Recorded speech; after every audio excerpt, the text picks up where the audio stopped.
Hello everyone, कैसे हैं आप लोग। आई होप आप लोग अच्छे होंगे। इस क्वेश्चन के अंदर क्या गिवन दे रखा है देखते हैं। A force F vector is equal to this is acting at a point this R vector, find torque about the origin के अबाउट टॉर्क फाइंड आउट करना है हमें। तो कोई बात नहीं, हम लोग इसे बहुत ईजिली तरीके से सॉल्व कर सकते हैं। देखिए, टॉर्क का जो फॉर्मूला होता है, torque vector R vector cross F vector होता है, ये फॉर्मूला होता है। अब R vector cross F vector को हमें सॉल्व करने के लिए हमें क्रॉस प्रोडक्ट निकालना पड़ेगा। इस तरीके से मैं लिख देता हूँ क्रॉस प्रोडक्ट के लिए। ये हमारा आई कैप, ये आई, ये जे, ये के कैप। आर वेक्टर के लिए 2 1 3, क्योंकि हमारा जो पहले जो है ये आर वेक्टर है, तो आर वेक्टर के जो आई कैप, जे कैप, के कैप के कोफिशिएंट मैं पहले लिखूँगा। ऐसे ही एफ वेक्टर के कोफिशिएंट मैं यहाँ लिखूँगा। एफ वेक्टर के कोफिशिएंट, आई कैप का कोफिशिएंट कितना है 1। सिमिलरली जे कैप का कोफिशिएंट कितना है -2 एंड सिमिलरली के कैप का कोफिशिएंट कितना है 5। जब मैं इसको सॉल्व करता हूँ तो मेरे पास क्या मिलता है देखते हैं। ये आई कैप का कोफिशिएंट, जे के लिए आगे माइनस साइन लगा दीजिए, ये क्रॉस प्रोडक्ट में बताया जाता है आप लोगों को। के कैप के लिए मैंने ये लिख दिया। अब देखिए, हमें क्या करना है, आई कैप का कोफिशिएंट निकालना है। तो आई कैप के कोफिशिएंट के लिए आप इसको छोड़ दीजिए, इस वाली लाइन को छोड़ दीजिए। आप क्या करोगे, जे कैप 1 × 5 -2 × 3। तो मैं यहाँ पे सॉल्व करता हूँ। देखिए, हमने लिखा 1 × 5 माइनस ऑफ -6, तो ये हो जाएगा 1 × 5 -6 मैंने ये लिख दिया, ठीक है। तो ये हमारा आई कैप का कोफिशिएंट आ जाएगा। ऐसे ही जे कैप का कोफिशिएंट लिखने के लिए आप जे कैप को हाइड करिए, इस वाली लाइन को हाइड करिए, इस वाली लाइन को हाइड करिए। तो हमारे पास क्या बचेगा, 2 × 5 दैट इज़ 10 -1 × 3, तो हमारे पास आ जाएगा 10 - 3। सिमिलरली के कैप का कोफिशिएंट लिखने के लिए इसको लाइन को हाइड कर दीजिए। आपके पास 2 × -2 -4 हो जाएगा, और ये -1, तो मैं यहाँ लिख सकता हूँ -4 -1, तो ये आपके पास आ जाएगा +11 आई कैप -7 जे कैप एंड -5 के कैप। ये हमारा टॉर्क वेक्टर हो जाएगा। आई होप आप लोगों को ये क्वेश्चन समझ में आया होगा। नेक्स्ट क्वेश्चन की तरफ चलते हैं हम लोग। नेक्स्ट क्वेश्चन क्या कह रहा है देखिए।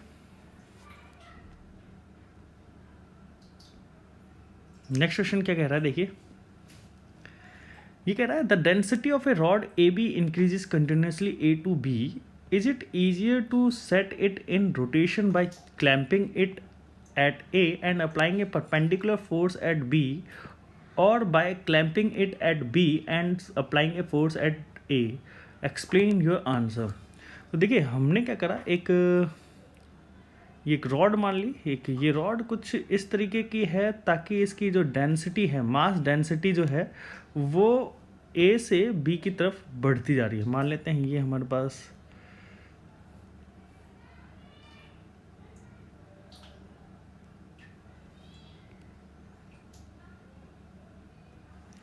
ये हमारा ए एंड है और ये हमारा बी एंड है। अब मैं इसको क्लैंप किस एक्सिस से कर रहा हूँ, क्लैंप मैंने मान लिया कि इस एक्सिस से मैंने इसको क्लैंप कर दिया। जब मैं इसको क्लैंप करूँगा तो देखिए, क्योंकि हमें पता है कि ज़्यादा मास इस वाले पोर्शन में ज़्यादा है, जैसे जैसे हम लोग इधर से इधर जा रहे हैं मास बढ़ता जा रहा है, तो मतलब कि हमारा इस वाला पोर्शन में मास ज़्यादा डिस्टेंस पे है प्रेजेंट। मास ज़्यादा डिस्टेंस पे प्रेजेंट होगा तो हमारा जो मोमेंट ऑफ इनर्शिया है सिस्टम का बढ़ेगा, और मोमेंट ऑफ इनर्शिया सिस्टम का बढ़ेगा। मैं एक फोर्स इस एंड पे लगाता हूँ F, तो हमें इस बॉडी के अंदर मोमेंट ऑफ इनर्शिया ज़्यादा बढ़ जाने की वजह से रोटेट करने में ज़्यादा फोर्स लगाने की ज़रूरत पड़ेगी, मतलब कि ज़्यादा टॉर्क लगाने की ज़रूरत पड़ेगी। फॉर रोटेशन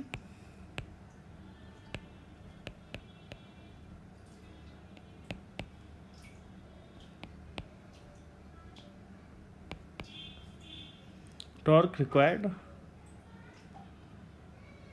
हाई वैल्यू, या फिर मैं बोल सकता हूँ टॉर्क इज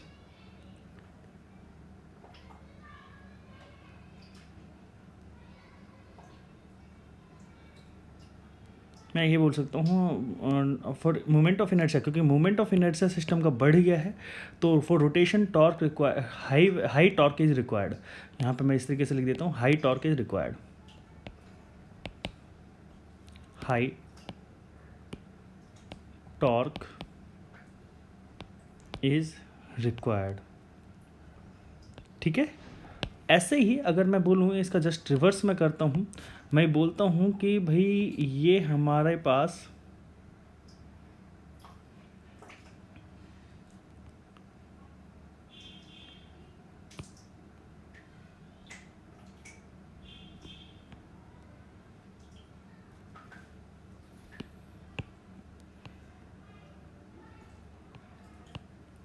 सॉरी ये मैंने उल्टा बना दिया, यहाँ पे मैं इसको क्लैंप मेरे को उल्टी डायरेक्शन से करना था, मेरे को क्लैंप इस डायरेक्शन से कर रहा हूँ मैं।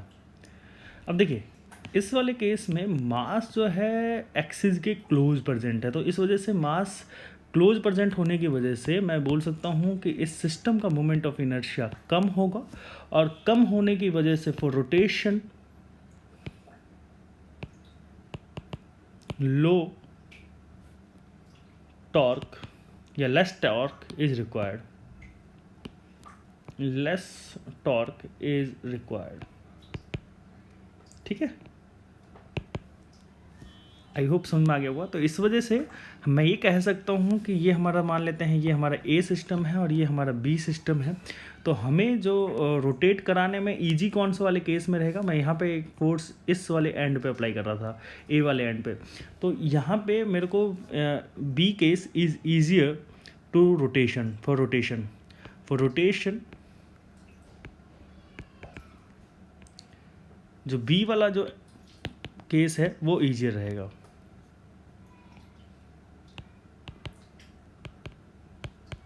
आई होप आप लोगों को समझ में आ गया होगा। नेक्स्ट क्वेश्चन की तरफ चलते हैं। नेक्स्ट क्वेश्चन हमें ये बोलता है कि a uniform disc of radius 20 centimetre and mass 2 kg can rotate about a fix axis through the centre and perpendicular to its plane. The massless chord round along the rim of disk, a uniform force 2 Newton is applied on the chord.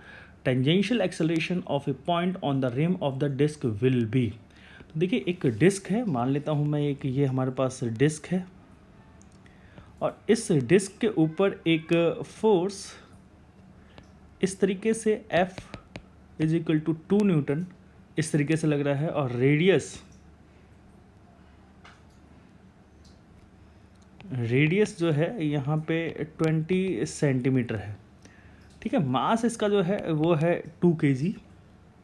ठीक है बेटा, rotate about a fix axis, मैंने मान लिया कि ये जो rotate कर रहा है वो कुछ इस एक्सिस के अबाउट रोटेट कर रहा है, इस एक्सिस के अबाउट रोटेट कर रहा है, और ये कुछ इस तरीके से रोटेट करेगा जब हम टॉर्क इस तरीके से लगाएंगे। A massless cord round the rim of disc if the uniform force of 2 Newton is applied on the chord, tangential acceleration of a point on the rim of a disc will be। tangential acceleration पूछा गया है, मतलब कि ये जो point है यहाँ पे ये वाला जो पॉइंट होगा इसका टेंजेंशियल एक्सेलरेशन क्या होगा। तो tangential acceleration is equal to alpha into R होता है फॉर्मूला, ये आप लोगों को पता होना चाहिए। अब हम टेंजेंशियल एक्सेलरेशन कैसे निकालेंगे, पहले हम अल्फा निकाल लें। तो आर हमें गिवन दे रखा है, यहाँ हमें आर गिवन दे रखा है, ये हमें आर गिवन दे रखा है। अगर मैं अल्फ़ा निकाल लेता हूँ तो हमारे पास टेंजेंशियल एक्सेलरेशन आ जाएगा। अब अल्फ़ा निकालने के लिए हमें पता है टॉर्क की वैल्यू होती है आई इंटू अल्फ़ा। टॉर्क की वैल्यू होगी F into R that is equal to I की वैल्यू कितनी हो जाएगी, M R square by 2।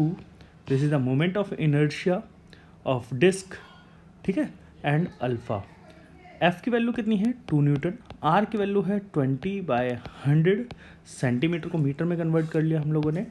M की वैल्यू की बात करूँ तो एम की वैल्यू हो जाएगी 2, और आर की वैल्यू हो जाएगी यहाँ पे 20/100 का whole square divided by 2 into alpha. तो मैं इसको जब सॉल्व करूँगा तो ये 5 पे कट जाएगा, 2 से 2 कट जाएगा, 1/25 अल्फ़ा और यहाँ पे 5 पे कट जाएगा, डेट इज़ 2/5, 5 से 5 पे कट जाएगा और ये आ जाएगा 10। ये हमारे पास अल्फ़ा की वैल्यू आ चुकी है, ये हमारे पास अल्फ़ा की वैल्यू आ चुकी है। अब मैं टेंजेंशियल एक्सेलरेशन की बात करता हूँ। Tangential acceleration is equal to alpha into R. अब अल्फ़ा की वैल्यू कितनी हो जाएगी? अल्फ़ा की वैल्यू हमारे पास 10, ये रेडियन पर सेकेंड स्क्वायर। मैं यहाँ पे इसकी यूनिट और लिख देता हूँ तो ताकि ज़्यादा बेटर क्लियर हो सके।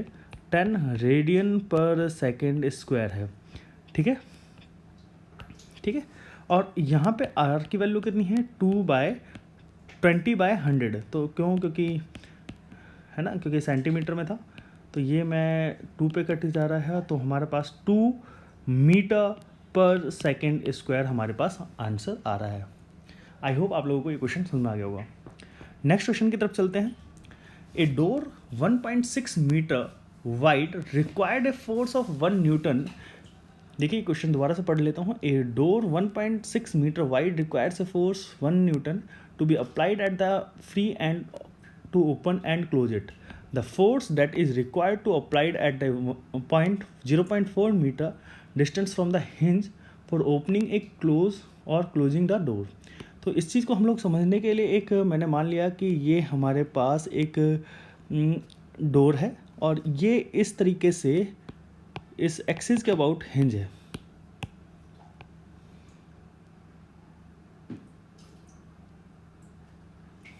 इस एक्सिस के अबाउट हिंज है, ठीक है। मैंने एक फोर्स लगाया F जिसकी वैल्यू है 1 न्यूटन और ये जो डिस्टेंस है वो डिस्टेंस है 1.6 मीटर।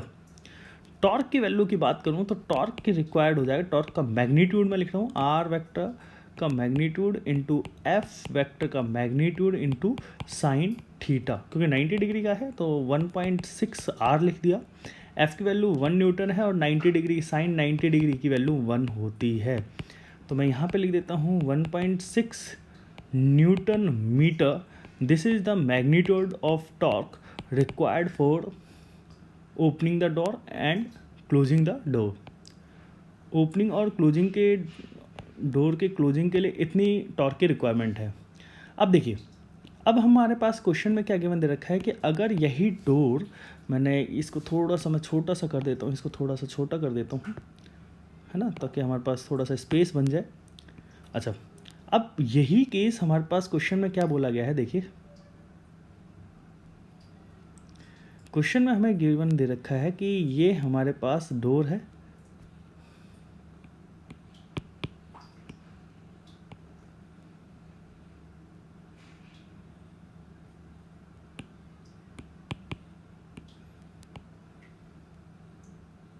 ये हमारे पास डोर है। अब इस डोर को ओपन, ये हमारे पास एक्सिस दे रखी है, इस एक्सिस के अबाउट घुमाना है हमें।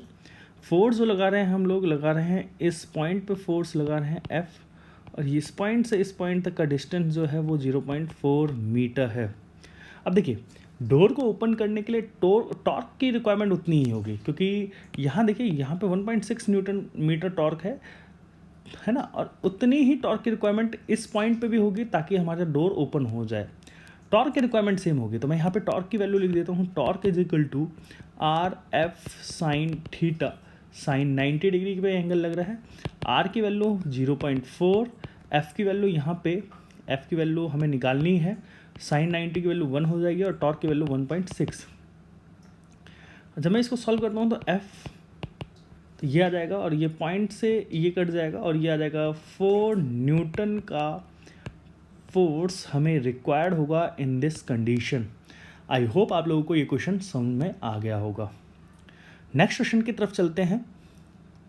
नेक्स्ट क्वेश्चन में क्या बोला गया है, देखिए क्वेश्चन क्या पूछा है उस चीज़ को समझते हैं। 4 equal and parallel forces are acting on a rod as shown in figure at a distance of 20 centimeter, 40 centimeter, 60 centimeter and 80 centimeter respectively from one end of the rod, ठीक है। Under the influence of these forces the rod, देखिए इन forces के influence से क्या होगा, ये hinge point ये रहा।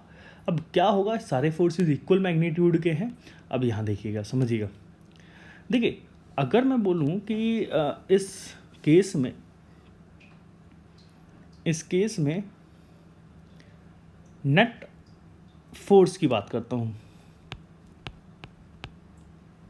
नेट फोर्स, तो अपवर्ड डायरेक्शन में फोर्स लग रहे हैं 2F, डाउनवर्ड डायरेक्शन में भी 2F फोर्स लग रहे हैं, तो नेट फोर्स तो हो जाता है 0। देखिए ये फोर्स अपवर्ड डायरेक्शन में लग रहा है, ये फोर्स अपवर्ड डायरेक्शन में लग रहा है, ये फोर्स डाउनवर्ड, ये वाला फोर्स डाउनवर्ड, तो नेट फोर्स तो बॉडी के ऊपर, ये रॉड के ऊपर तो 0 होगा।